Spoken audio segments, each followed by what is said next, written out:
2022 midterm election will be here in November, with the primary election taking place on May the 3rd. Republican candidate J.D. Vance is running for Rob Portman's Senate seat, and he stopped by 7 News today to speak with us. 7 News anchor Steve Moore is live in the newsroom now with more. Steve. Thank you, Catherine. J.D. Vance is running in a very crowded race, and he will face off against over a dozen other Republicans in the May primary.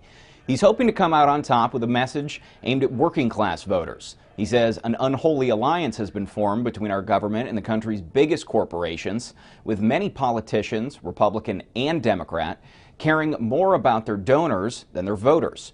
Vance grew up in Middleton, Ohio, before joining the Marines, moving on to Ohio State and then Yale Law School. Growing up in working-class Ohio and then moving into the most prestigious segments of society, he says that he's noticed some problems.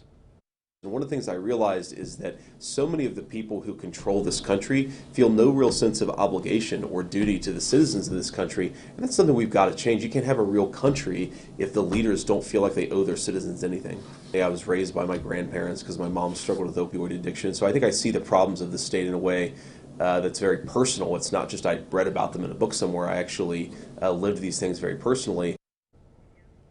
Vance's early life growing up in low-income Ohio was chronicled in his best-selling autobiography, Hillbilly Elegy.